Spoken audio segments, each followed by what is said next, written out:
아침 묵상 시작하겠습니다. 먼저 기도하시겠습니다. 하나님, 우리의 연약함과 어리석음을 고백합니다. 나로서는 해결할 수 없는 삶의 많은 문제들이 있습니다. 우리 삶의 현장에 찾아와 주시옵소서. 삶의 가장 치열한 그곳에서 주님의 행하시는 흔적을 발견하기를 원합니다. 오셔서 다스려 주옵소서. 예수님의 이름으로 기도드리옵나이다.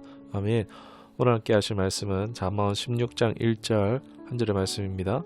마음의 경영은 사람에게 있어도 말의 응답은 여호와께로부터 나오느니라. 아멘. 오늘 말씀의 제목은 믿음은 인수합병되는 것이다 라는 제목으로 말씀 나누도록 하겠습니다. 우리는 우리의 삶을 경영하고 있습니다. 그러나 현실은 생각하거나 기대한 만큼 잘 되지 않습니다.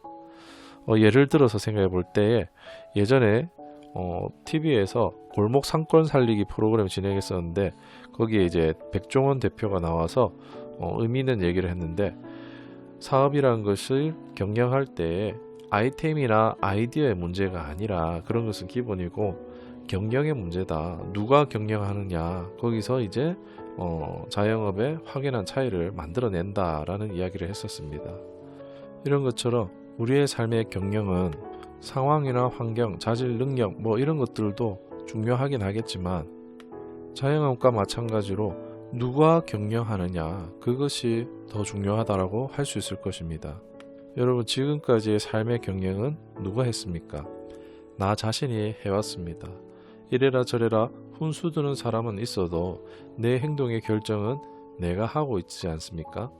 그 경영의 수고의 결실을 맛볼 때도 있을 수 있지만, 그러나 그러지 못하고 쓴맛을 볼 때도 많이 있습니다.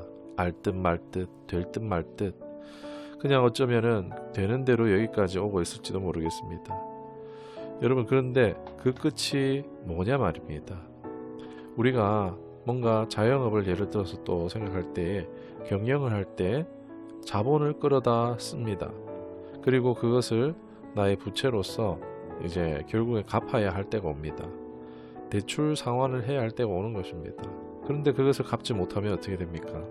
그 채무를 이행하고자 내 것이라고 생각했던 것을 상환하기 위해서 헐값에 넘겨주는 일들이 발생합니다. 여러분, 우리의 삶도 마찬가지입니다. 시작이 있으면 끝이 있는데 성경은 뭐라고 합니까? 결산이 있다는 것입니다. 심판이 있다는 것입니다. 언제 예전에 설교했었지만 죄의 다른 말은 채무라고 했습니다. 빚으로도 해석된다 했습니다. 찬양의 가사처럼 우리의 누려왔던 모든 것들이 당연한 것이 아니라 은혜였다는 것처럼 알게 모르게 받고 있는 게 세보지 않아서 그렇지 엄청 많은 것을 우리가 받고 있고, 이것을 내가 갚을 수 있는 능력이 우리에게는 없다는 것입니다. 이것을 성경에서는 1만 달란트 빚진 자로 비유하고 있기도 합니다. 여러분, 1만 달란트를 현금으로 계산했을 때 아마 30조에서 40조 가량 될 것입니다. 여러분, 이것을 상환할 능력이 있으십니까? 사랑하는 여러분, 우리의 인생에 경영하고 있습니다. 더 좋은 경영을 하기를 원한다면 어떻게 해야 되겠습니까? 바로 경영의 혁신적인 변화가 일어나야 되는데 그 경영인이 바뀌어야 한다는 것입니다. 즉, 내 인생의 주인이 바뀌어야 한다는 것입니다. 내 삶의 주인이 평생 내가 주인 돼서 살았지만 이제는 내가 아니라 예수님을 진짜 내 인생의 주인으로 영접해야 하는 것입니다. 계속 예를 들지만 자영업 가게가 주인이 안 바뀌고 그냥 아이템, 만두집이 떡볶이집이 되고 국밥집을 하던 경영인이 거기면은 변하지 않는 것처럼 우리의 인생의 주인이 나 자신에서 예수님으로 바뀌지 않고는 어떤 신앙적인 방법론을 취한다고 해서 진짜 변화될 것이라고는 생각해서는 오산입니다. 여러분, 우리의 삶의 주인을 진짜 바꾸는 신앙생활을 해야 합니다. 계시록 라오디게아 교인들처럼 예수님이 그들에게 찾아오셨습니다. 친히 찾아오셨어요. 예수님의 부르시는 목소리가 들립니다. 그러나 예수님이 어디 계십니까? 계시록 3장 20절에 볼지어다 내가 문 밖에 서서 두드리노니 누구든지 내 음성을 듣고 문을 열면 내가 그에게로 들어가 그와 더불어 먹고 그는 나와 더불어 먹으리라. 아멘. 음성은 들어도 예수님이 문 밖에 서 계심을 알 수 있습니다. 여러분, 기도 응답은 받아도 예수님이 주인 되어 다스림 받지 않고 있을 수 있다는 것입니다. 라오디게아 교인들이 놓친 것은 가르침은 받았는데 자신들 삶에 온전히 주인으로 예수님을 모시지 않았다는 것입니다. 진정 영접하지 않았다는 것입니다.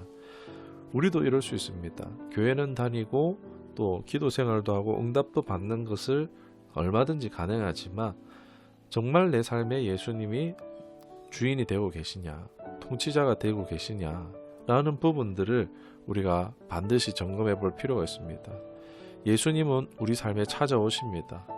친절하게 찾아오시죠. 그리고 인격적이셔서 결코 우리의 삶을 강도처럼 탈환해 가지 않으십니다.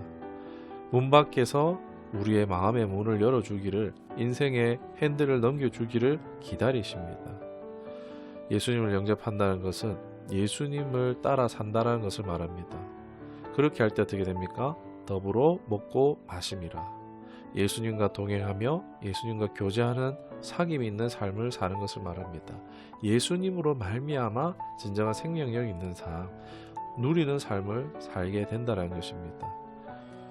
우리 처음교회 온 성도들 모두가 참으로 예수님을 나의 주인으로 영접하고 주님과 사귐이 있는 삶을 살아갈 수 있기를, 그리하여서 우리 마음에 품은 소원들이 있죠.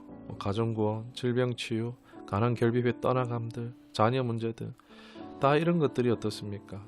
내가 주인 되었을 때는 해결할 수 없었지만 그러나 주님 안에서 주님의 열심으로 내 삶에 이루어지는 것들을 목도하고 경험하게 되어지기를 주님의 이름으로 축원합니다. 기도하겠습니다. 주님, 내 삶의 경영권을 주님께 맡겨드립니다. 주님의 선하신 통치가 이루어지길, 내 삶에 새로운 참 질서가 회복되어지기를 원합니다. 나는 아무것도 아닙니다. 주님의 경영권을 다시 탐내지 않고 늘 순종하는 겸손함을 잊지 않게 하여 주옵소서. 나의 모든 삶의 영역에 역사하시고 영원토록 다스려 주옵소서. 예수님의 이름으로 기도드리옵나이다. 아멘.